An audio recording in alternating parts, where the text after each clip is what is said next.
That is literally the secret to changing somebody's habits, enforcing upon me that you shouldn't be choosing the guy yourself.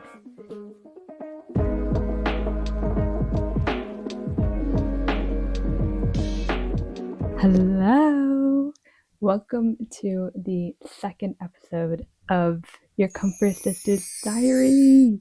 Thank you so much for the amount of support that I've gotten on the first episode. For the 5 subscribers, I know that seems so little, but honestly, getting 5 subscribers and getting 28 views is so good to me. When I was actually editing the video, I was literally listening to it so many times that it actually helped me out, and it reminded me a lot of what I should be doing, trying out new things. So if you haven't actually watched that video or listened to my first podcast episode, I highly recommend listening to it if you are feeling lost right now. So without further ado, let's get on to the second episode. I have my matcha latte right here. I have added double cream to it as well as maple syrup. Oh, I love the flavor of maple syrup. It has that kind of coffee kind of taste to it. I'm not a coffee lover, but I do drink coffee occasionally. I was actually inspired by your mom, Ashley. So if your mom, Ashley, is actually watching this, thank you so much for getting me onto matcha. And I remember I posted a picture of a matcha latte that I tried for the first time, and then I tagged Ashley in it, and then she literally messaged me being like, yay! And I was like, oh my gosh, literally she has replied to my story. What the heck? She's my favorite YouTuber, by the way, so if you are watching this, my dream is actually to be on their podcast. Beautiful Twin podcast. As you can see behind me are literally 2 pumpkins, and I wanted to show you this pumpkin. This pumpkin is so cute. It's honestly such a cute pumpkin, but let me tell you, I would have not liked this pumpkin if it were to be at the beginning of this year. And you might think that's crazy because it's such a cute pumpkin. What's wrong about this pumpkin? There's nothing wrong about this pumpkin. What I would have not liked are the ghosts, because it doesn't represent, but it just kind of adds to the theme of Halloween. So, but right now, I actually quite like it, and I'm gonna tell you why. If you want somebody to change their habits, you cannot force them. Let me just bring you back to my childhood. I grew up celebrating all the celebrations. I celebrated Halloween, I celebrated Christmas, I celebrated Easter. We went all out. It wasn't that simple kind of oh, we'll just join in on the roast dinner for Christmas, or we'll just give out a few sweets if somebody comes over to our house. No, we went all out. I used to dress up every single Halloween, but I slowly started to not be comfortable with celebrating these celebrations. I just rather celebrate the 2 Eids and birthdays. I celebrate birthdays as well. There is a lot of controversy about whether Muslims should celebrate birthdays or not, but I do celebrate birthdays. It's literally what ended up happening is I ended up growing up and just not wanting to celebrate Halloween, Christmas, Easter anymore. It was 8 years ago when I stopped celebrating these celebrations. I'm not gonna say that Muslims should be celebrating these celebrations or not. If you are a Muslim and you're celebrating Halloween, Christmas, and Easter, then it's your choice to celebrate these celebrations. And I'm not going to say to you that you shouldn't celebrate these celebrations, because whatever you want to do, you want to do. Whatever I want to do, I want to do as well. I have no hate against people who celebrate these celebrations. I just want to make it clear that I don't have any hate. Honestly, I'm on Instagram and I'm seeing people dress up for Halloween. I'm like, those are good costumes. Ashley and her boyfriend, they dressed up as the characters from Subway Surfers, and they looked so cute, like so cute. I loved the glasses on Ashley. I didn't go about it in the correct way when I stopped celebrating it because my family wanted to carry on celebrating these celebrations. Oh yeah, I also celebrate New Year's as well, just to put that out there. What I end up doing is I end up forcing my family to stop celebrating it.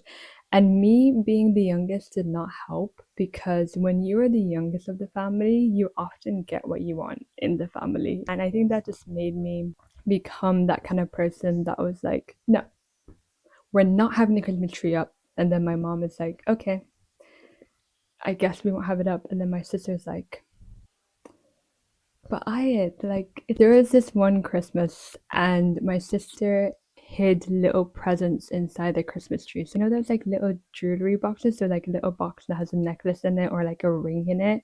I came home from school and I beat the Christmas tree up. I literally like started like punching the Christmas tree, going like that at it, getting really angry, and my sister was crying in the inside.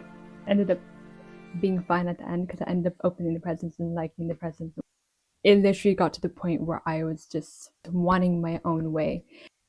That wasn't only with celebrations, it was also with my family's habits. I was trying to change around the way that my family would go around in their daily life. For example, with my mom, she used to eat a lot of sugar. So I kind of just stopped her from trying to eat some sugar, bring back sugary foods from the supermarket. And yeah, you may be thinking that it's a good thing that I did actually help her reduce it. But I wasn't like, oh, you know, maybe we can have that one week. I was like, Mama, why are these here? Why are you eating this?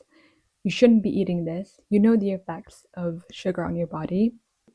What ended up happening was she ended up hiding some chocolate bars and stuff in her bag and in her bedroom. So I went about things trying to tell people what to do, and it changed nothing.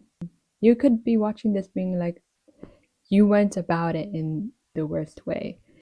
As I grew older, when I tried to tell my family, like, you shouldn't be doing this, you should be doing that, or whatever, they don't really listen. They didn't listen, and it didn't really change anything, really. Maybe it did change some things, it brought awareness to them. Why aren't they changing? Why aren't they not doing it? And it also was appearing up in my friends as well. Dominoes, apparently they cross-contaminate. So I did try to my friends that one time and they still order the Dominoes because Dominoes is pretty convenient. Now it's on the boycott list. It's on the boycott list. I'm wearing a Palestinian jumper, by the way. I really like this hoodie. It's from Etsy, by the way.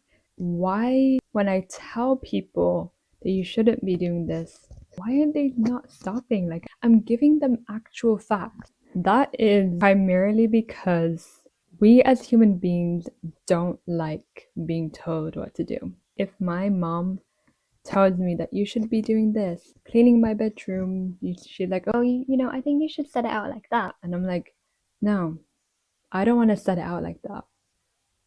Because you told me to. You told me to set it out like that, and now I'm not going to set it out like that. Maybe I was thinking of setting it out like that, but now because you told me to set it out like that, I'm not going to do it.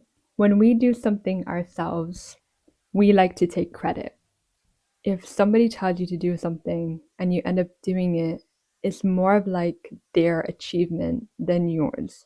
If any of you guys have any other explanations of why human beings don't like to be told what to do, please drop a comment down below because honestly, this is what I think the reason why human beings don't like being told what to do. Why do I like this pumpkin that has ghosts on it and says boo? This is so cute. If it was back when in 2018, I would have thrown the pumpkin. But how did I get my friends and family to change their habits without me telling them to? I have my Quran journal. What I did during this Ramadan is me and my friend, if you're watching this, Dana, I love you so, so much. We did Quran journaling together, and what we did is we each watched an episode of Quran 30 for 30 by Omar Suleiman, and Sheikh Abdullah Adoro. And then we made like notes on the episode, and weekly we would reflect on that episode together. So what they do in the episode is they go through a verse, each of them go through a verse, an ayah. So then they go through the ayah, they go through the meaning, and then they do a reflection as well. So in juz number 1 is when I actually learned how to be able to change a person's habits. There are 30 juz, basically like 30 chapters in the Quran, in the Holy Book. Surah Al-Baqarah, ayah 127. And recall as Prophet Ibrahim raises the foundation of the house together with Prophet Ismail. Our Lord, accept it from us. You are the hearer, the knower. Context is when they were rebuilding the Kaaba, the foundations that were already there with his son Ismail. Section upon it that I wrote in this was that Prophet Ibrahim is spending time with his son, and he is practicing what he preaches by working for the sake of Allah subhanahu wa ta'ala. By calling out to Allah subhanahu wa ta'ala, it teaches Ismail about the reliance on Allah subhanahu wa ta'ala. It shows the importance of ikhlas and sincerity. By saying Allah subhanahu wa ta'ala's names, teaches Ismail about Allah subhanahu wa ta'ala. I also wrote, people can leave legacies by recognizing it is from Allah subhanahu wa ta'ala, practicing the guidance in which others can see and hear. Become a model of guidance. Practice what you believe and use it as a way to inspire others. It will prevent telling people what to do, which will prevent the thought of being more knowledgeable than others. That is the secret. Practice what you preach. Let me say it again. Practice what you preach. That is literally the secret to changing somebody's habits. And that's what I've been doing. I have been changing my habits to practice what I preach. Focus on your own life and focus on becoming that better person. And through becoming the better person, you may be influencing others to also become a better person. Because there is no point in telling a person to do something that you think is right, you're actually not doing it yourself. Prophet Ibrahim, he wanted his son to ask for help from Allah subhanahu wa ta'ala, do it for the sake of Allah subhanahu wa ta'ala. And instead of lecturing him, he started preaching himself, and Ismail started preaching. That's what you should be doing. You should just be that person. If you want somebody to dress more modestly, if you're looking at somebody and being like, damn, her skirt is so short, make sure your skirt is long. Oh my gosh, that literally brings me back. It literally brings me back to secondary school, where the head of sixth form would say to everyone, like, you should having your skirt like below the knee, and she would be the one with the skirt above her knee. And everyone just, try to get away with having a skirt above the knee, because they'd just be like, she's wearing the skirt above her knee. And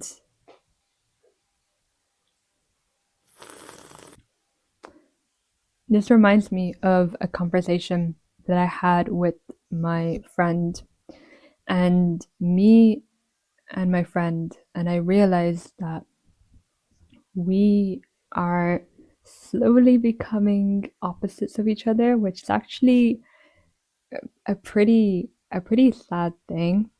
I am gonna do a podcast about friendships soon. Her thoughts and decisions are completely different to mine. In terms of marriage, she just believes that arranged marriage is the way to go. And she just asked me, she was like, why do you not want your parents to choose the guy for you? I was like, well, I just don't want my parents to choose the guy. Like, I want to choose the guy myself. She kind of was like enforcing upon me that you shouldn't be choosing the guy yourself.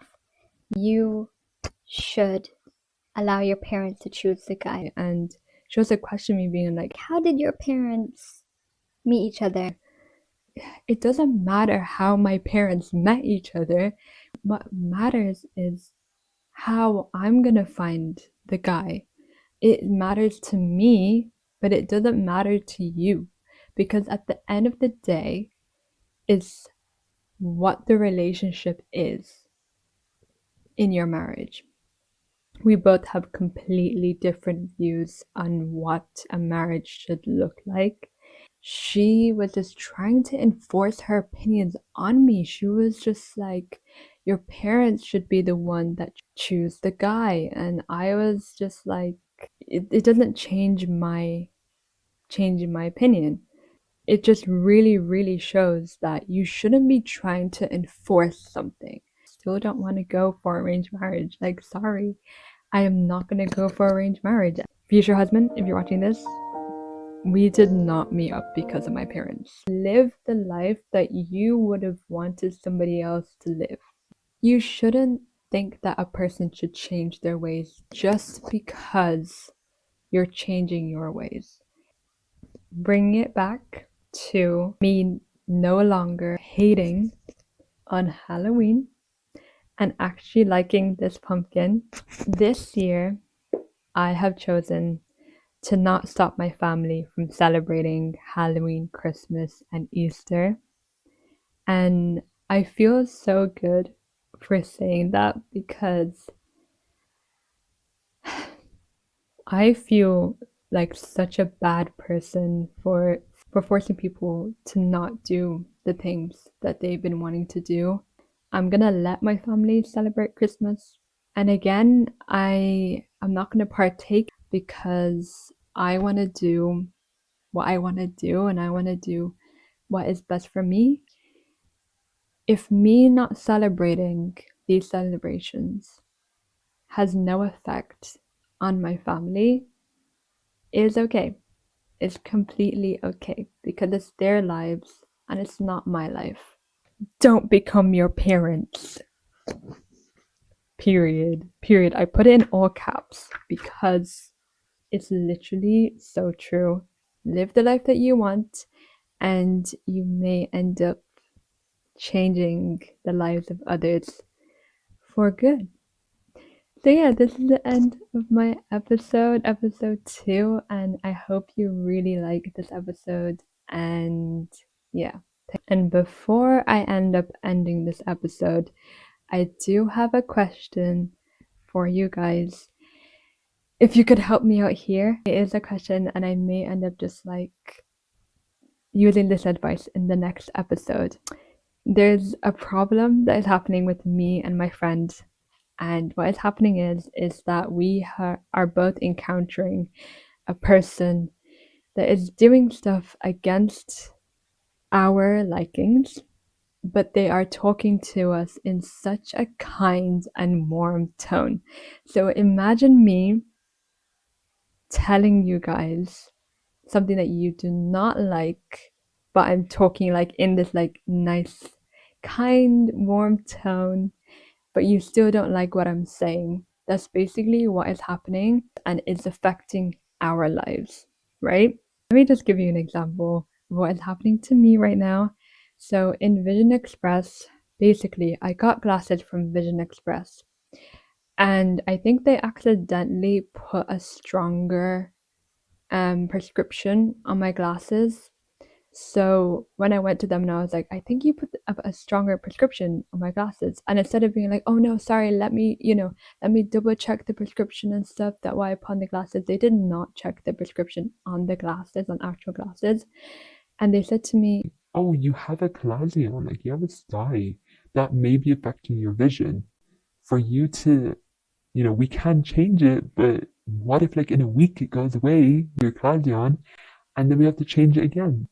And I'm there like, these glasses give me headaches. These glasses give me the worst headache. When I'm wearing them, they give me really bad headaches. And, I wake up having really bad headaches. Can you please change the prescription?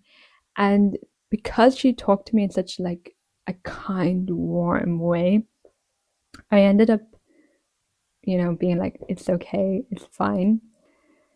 But if she wasn't talking to me in that kind, warm way, I would have said more and just, it just, how could I have spoken to her and told her that I want my prescription changed because I'm having the worst headaches ever. It is not good, and my vision is not amazing with those glasses because I feel like it's too much.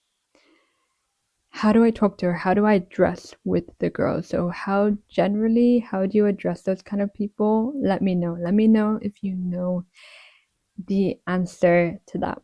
But yeah, this is the end of my episode, and I really hope you like it.